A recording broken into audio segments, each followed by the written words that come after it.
noite a todos. Eu sou Marina, trabalhadora do Grupo Espírita Solidariedade, e hoje vamos falar sobre o capítulo 7 do Evangelho, cuja palavra é: aquele que se eleva será rebaixado. Na verdade, vamos falar de orgulho e de humildade. A imagem, o exemplo maior que nós temos de humildade, realmente, é de Jesus, que a humildade, a simplicidade, e em exemplo sempre, não por nos dizer como ser simples e humildes, mas mostrando como faz uma pessoa que é realmente humilde. E o porquê da humildade?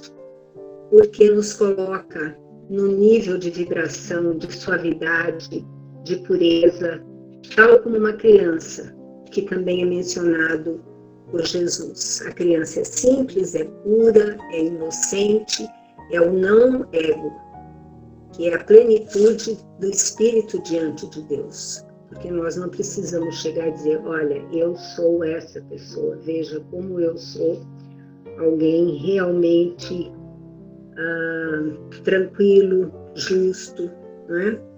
Bom, a questão do orgulho, e é muito fácil nós vermos esse exemplo, porque o orgulhoso ignorante, porque não tem um orgulhoso que não seja ignorante, porque a posição de orgulho já é a posição de alguém que ignora todos os benefícios que a virtude da humildade nos propicia. Então, o ser orgulhoso é realmente não só um defeito, mas uma perda de tudo aquilo que nós podemos ganhar em energia, em proteção, em misericórdia. Porque o orgulhoso está sempre se esquivando do amor de Deus. Então, é o homem que toma a si mesmo como um expoente maior. Naquele pensamento, né, para usar uma coisa do nosso dia a dia, aquela manifestação do você sabe com quem está falando. Então, o orgulhoso se sente, entre todos os outros homens, alguém que está num topo de uma lista, que está num patamar sempre superior ao próximo. Então, ele vê o mundo a partir da sua inteligência reduzida, né, e mínima, diante do universo, diante de todas as pessoas que estão contribuindo para a paz, para a saúde, para o crescimento, né? E essas pessoas fazem isso, às vezes porque têm um conhecimento muito grande e podem fazer colaborações científicas, mas também todo aquele que, com o seu amor e com a sua humildade, está dando a mão para o próximo, está amparando, está ajudando, e o próximo não só o outro ser humano, mas cuidando da própria natureza, cuidando dos outros seres que existem, respeitando, né, os animais, os rios, tudo aquilo que é extremamente maravilhoso e que é uma criação divina para nos facilitar a nossa vida no planeta. E o orgulhoso, apenas ele circula nisso tudo, como se essa natureza, esse universo estivesse aí apenas para ser o seu panorama, o seu entorno, a sua decoração, para que a sua personagem possa caminhar com toda altivez. E numa solidão muito grande, porque cada pessoa orgulhosa é extremamente solitária, porque está tão envolvida com o espelho, um olhar para si mesmo, que não é capaz de reconhecer a virtude no outro e que exige sempre estar sendo tratado como alguma coisa superior, que na verdade não é. Temos um exemplo aqui de quando a mãe dos filhos de Zaqueu, neste exemplo do capítulo 7, pede a Jesus se ele poderia reservar no seu reino futuro um lugar à direita para um de seus filhos e um lugar à esquerda para o outro filho seu. Então, como uma mãe amorosa, ela já estava intercedendo, sem considerar o mérito, né, mas o benefício dessa proximidade com Jesus. E ao que ele brandamente respondeu: o que me cabe, na verdade, sobre essa questão é respeitar a vontade do meu Pai, pois a Ele é dado determinar como será no reino futuro. Então, com uma frase tão delicada, Jesus responde que não cabe a Ele, mas cabe ao Pai, cabe ao Criador determinar essa situação, como outras também, né? Bom, em nenhum momento Jesus usurpou o lugar, a importância de Deus em relação a Ele mesmo. E nós podemos ver isso quando Ele diz: o Filho do Homem não veio para ser servido, mas veio para servir. E um outro exemplo nós temos na cena do lava-pés, quando realmente Jesus se ajoelha diante dos seus apóstolos para fazer,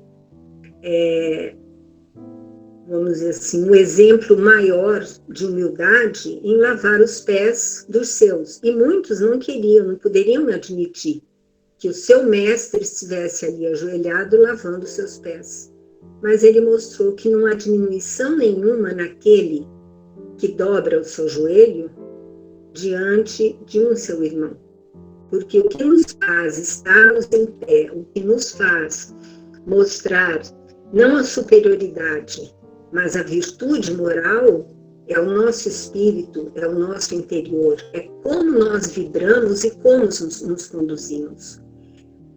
Recentemente, nós tivemos exemplos como a Madre Teresa de Calcutá, cuidando de pessoas doentes em situação muito precária e sentindo-se realmente fortalecida, feliz na realização, dizendo sempre que esse ato de trabalhar junto às pessoas numa situação tão vulnerável de doença e de abandono faziam dela uma gigante espiritual. E quando uma pessoa disse a ela: olha, Madre Teresa, eu não faria o trabalho que a senhora faz por dinheiro nenhum nesse mundo. E ela respondeu: eu também não. Então, realmente, isso é a humildade de uma pessoa que espiritualmente está exalando força, energia, poder, luminosidade intensa, porque é realmente a seguidora das palavras do Mestre. Quando nós realmente tomamos a atitude de exemplificar, não apenas de ler o Evangelho e repetir, porque o Evangelho sempre nos traz a mesma mensagem, e muitas vezes, quando estamos na casa espírita, nós pensamos assim: mas esse capítulo eu já li, já ouvi, né? Ocorre que a dificuldade é o nosso crescimento, é o aprendizado verdadeiro, ao ponto de que eu não vou ter um ato misericordioso ou solidário, porque a minha razão me diz que aquilo ali é algo bom, é virtuoso, eu aprendi que devo fazê-lo, né? Não, tem que se tornar uma coisa tão natural, tão espontânea, que quando a gente percebe, já estendemos a mão, já oferecemos não o que nos sobra, mas oferecemos aquilo que falta ao outro. Seja um carinho, um afeto, um ombro, nós já falamos disso tantas vezes. Então, são lições que todo mundo sabe de cor e salteado. Mas a gente quase sempre falha na hora da ação, do ato. E nisso Jesus foi simplesmente perfeito, como em tudo, porque com simplicidade nos mostrava, mesmo com a resposta que ele deu à mãe dos filhos de Zaqueu: cabe a meu pai determinar. Simples assim. Então a resposta foi dada, essa mulher poderia ou não refletir sobre o pedido que ela fez, tipo: Jesus, dá para encaixar meus filhos aí? Era uma questão de saber, esses filhos teriam mérito para estar neste local? E de forma alguma Jesus levantou o tom de voz. Ele foi suave e brando e respondeu como realmente deveria. Numa outra passagem, quando alguém chamou Jesus de bom, ele disse: bom é o Pai que está no céu. E ser bom é ser justo. E também está escrito, para nos recordar, que os justos herdarão a terra.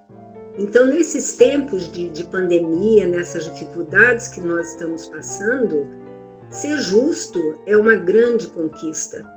Ser justo é ser bom, é ser caridoso, solidário, é ser amoroso.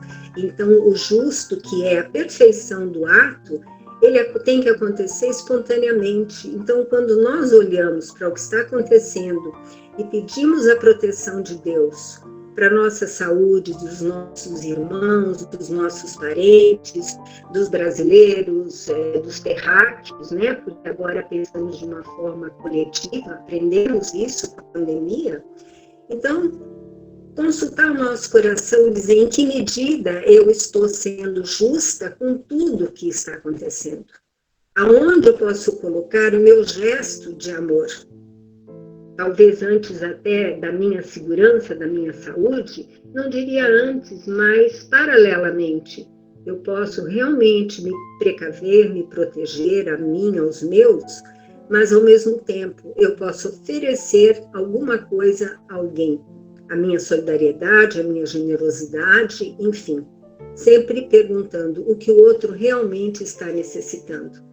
E quando nós fazemos o evangelho pelo WhatsApp, usando a tecnologia, não é? Passamos por cima dessa questão técnica, porque nós estamos entregando num aparelho o nosso carinho, o nosso desejo de que a pessoa que estiver ouvindo do lado de lá possa pensar junto, possa refletir junto, porque aquilo que eu estou colocando do evangelho que eu li, no momento desse estudo, eu estou aplicando a mim mesma, sozinha, na minha sala, eu e Deus, eu e o Evangelho, e novamente Jesus dizendo quase que só para mim, olha, é esse o caminho, é simples assim, faça o bem, seja justo, procura realmente tornar isso um hábito.